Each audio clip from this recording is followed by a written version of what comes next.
Hello and welcome back to the workshop and to my very nearly fully dismantled ZX7R engine. I say nearly as there's still a few more things I need to remove from the cases before I can get to work giving everything a good clean and checking the components are all in spec.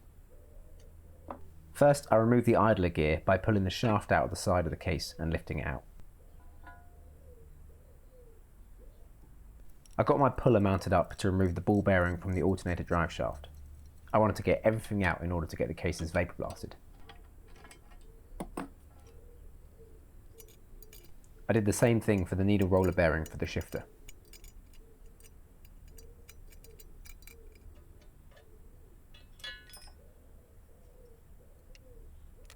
Then I removed the main bearings from the crankshaft, giving them a clean and solvent and marking which location they came from. I repurposed my valve sorting tray to keep them organised. They look in okay condition, but I'll measure the oil clearances properly when it's all clean. Speaking of clean, I gave the cases one initial soaking in degreaser and a good scrub to get the worst of the grime off.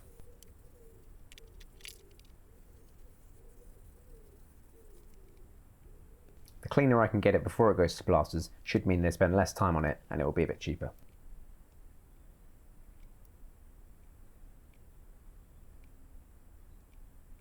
That also goes for the old gasket material on the sump and side cover faces.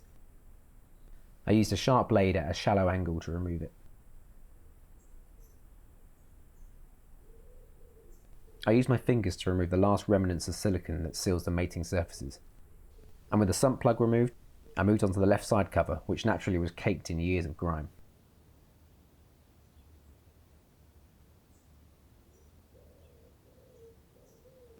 I'm getting these side plates blasted too, so I began to remove any dowels, seals and bearings from it.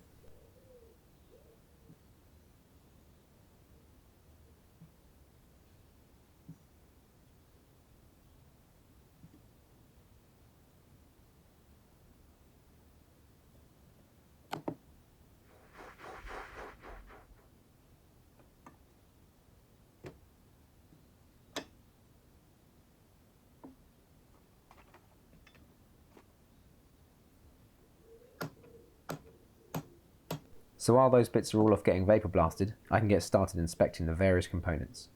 I started with the shift forks, checking the forks were in good condition with no scratches or signs of wear, and checking the forks themselves, paying particular attention to the ends of the fork, but they all look great.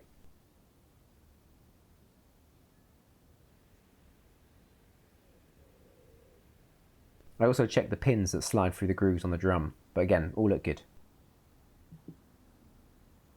Moving on to the shift drum itself, I checked the bearing had no play or wear.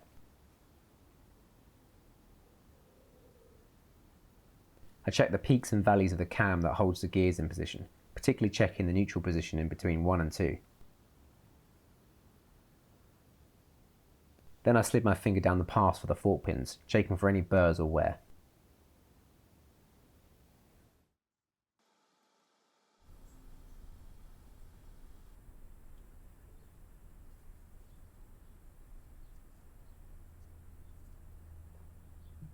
Then I moved on to the gear clusters, checking the condition of the bearings, making sure all the gears slid along the spline smoothly, and that there was no damage to any of the gears or the splines on the shaft.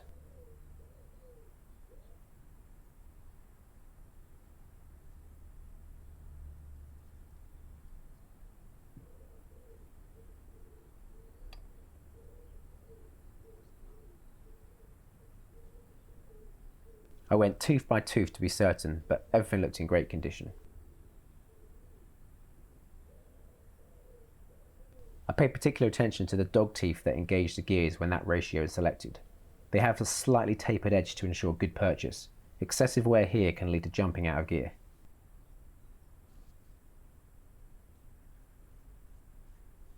With the gearbox all ticked off, I got to work on the clutch, measuring the thickness of the friction plates and steel plates. It also gave me a good chance to check the condition of them. I'll likely be putting in new friction plates either way. Now from factory, these bikes are actually fitted with a slipper clutch, or a back torque limiter as Kawasaki call it, which essentially just reduces the chance of rear wheel lockup on heavy engine braking. The amount of slip is adjusted by changing the thickness of the steel plates to adjust the stack height. As I don't know the history of this bike, I use my measurements to determine which size plates are currently in there. I won't spend too long on this now, as it's something that will be much easier to adjust and play with once the bike is back on the road. I used a glass mirror to check for the warpedness of the plates.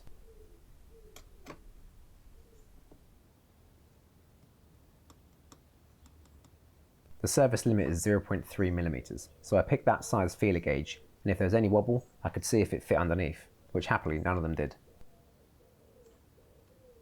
I checked the face of the pressure plate and looked for any wear on the bearing, but all was good.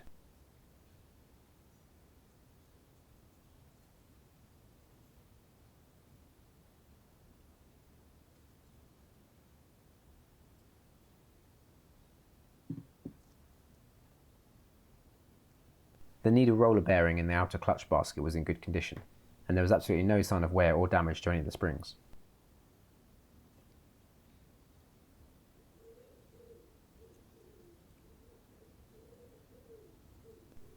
The other main thing to check here is that the fingers are smooth with no notches or burrs. This can cause the plates to stick, resulting in inconsistent clutch operation, jumpiness, and all around bad times.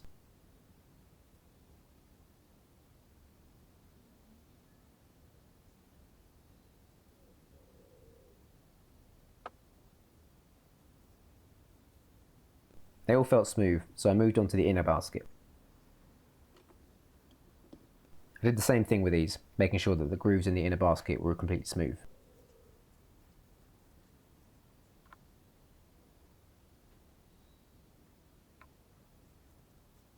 You can see the cams here that operate the slipper clutch when under load.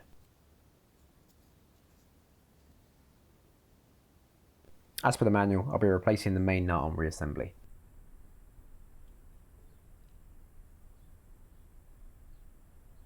I checked over the torque limiter springs too.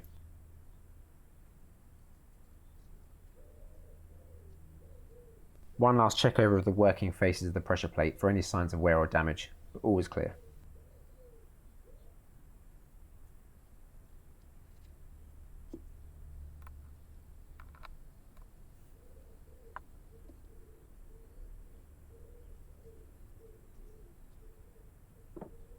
With the clutch checked over, I moved on to all the auxiliary gear system from that side of the engine, checking the guides, sprockets and chain for any wear.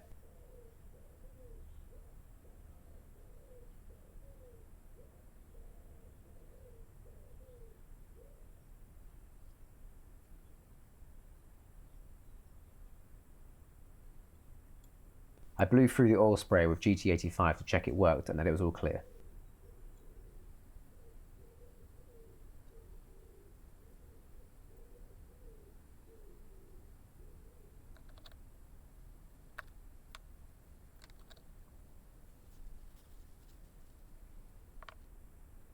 With all the bearings, bits and bobs looking good, I moved on to the clutch cover, removing dowels and giving it a general clean and check over for any damage.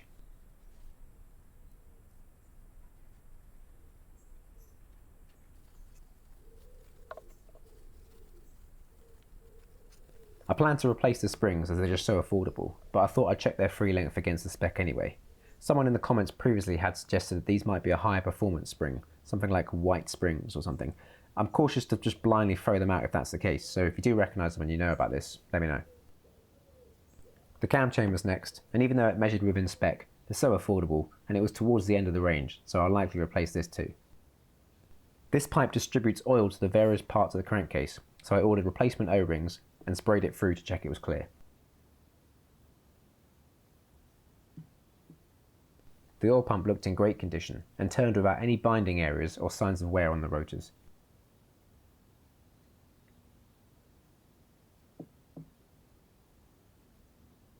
I love how this works. So simple but really clever.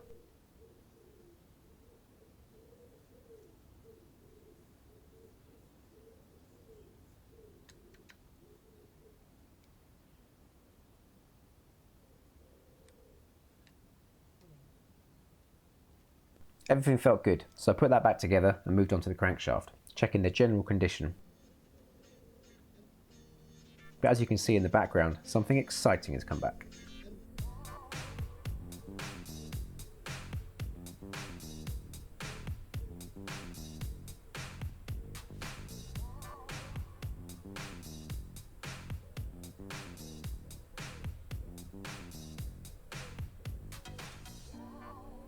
As you can see, these have turned out fantastic.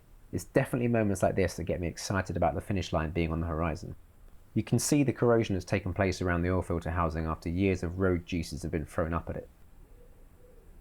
But just thinking back to what that sump looked like before, compared to now, I'm over the moon with this. If you're in the southeast of England, hit up Steve at Ultrablast, he'll do you good work.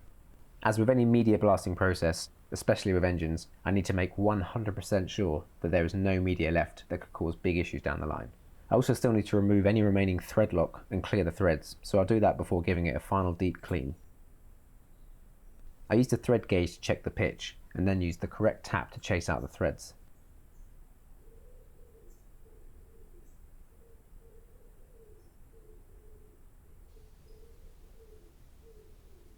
Then I blew them out with the airline.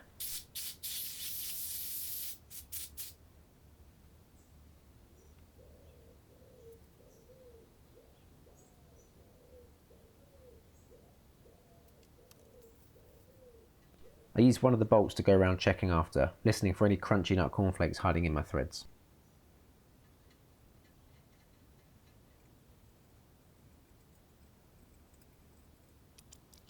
I sank the cases in warm water and used the airline to blow out all of the holes. This is a really effective way to clear those last stubborn glass beads from the depths of your oil galleries. Now that the water's settled, you can really see the dirt and media that's come out. Okay, so now everything's clean, I can measure the oil clearances on the main bearings. I put them all back in their respective locations, making sure that they were clean and fitted correctly with the notches in their locating holes.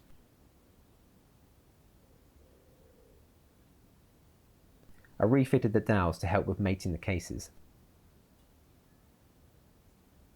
Then I reintroduced them to each other like the long lost friends they are.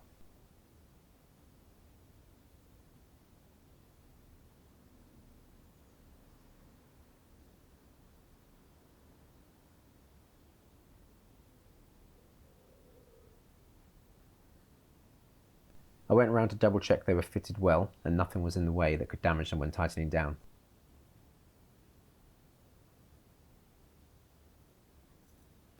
I dropped all 10 of the 9mm bolts in and torqued them down to the initial 22 Nm, before going around again at the full 44 Nm, following the sequence order stamped into the cases.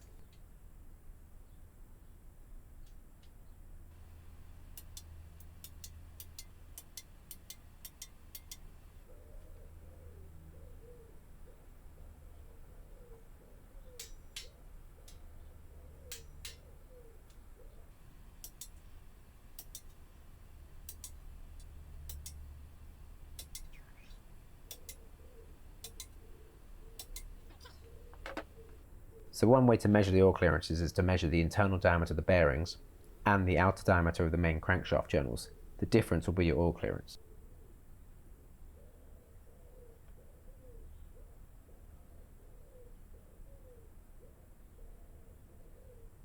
I laid the cases back upright to make easier access for my telescopic gauge and got out all my measuring stuff.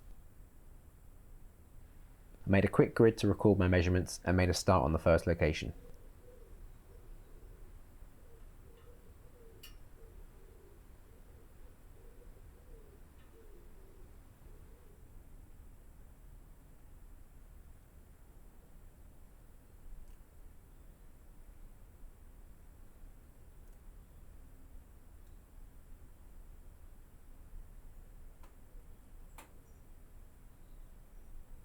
I made a note of the measurement and worked through the rest, generally taking 2 readings across each location at different angles.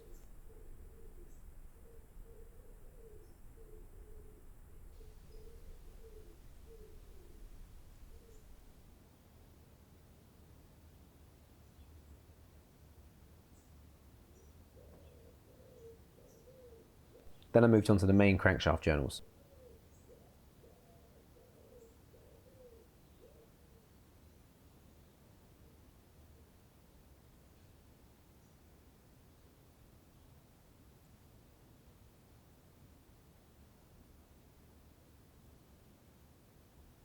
With all the measurements taken, I could calculate the clearance for each bearing. Now the specified range is 0.02 to 0.44mm, with a service limit of 0.07mm.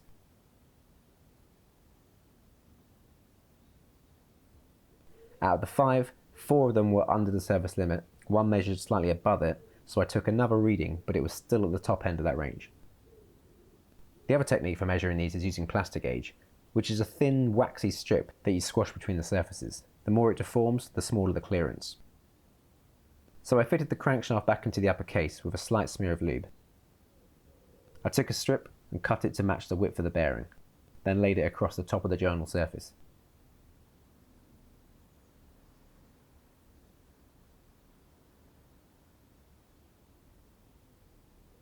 I laid more on the remaining locations and then refitted the lower case, following the same two-stage torquing process as before.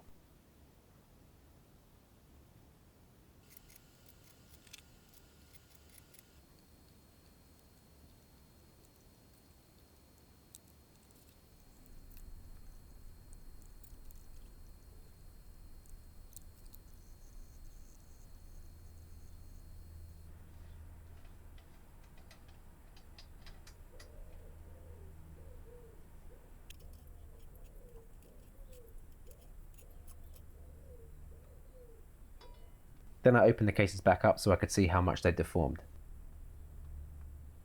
You can see the deformed shape of the strip, so you match the squished size on the included gauge to read off the respective clearance size.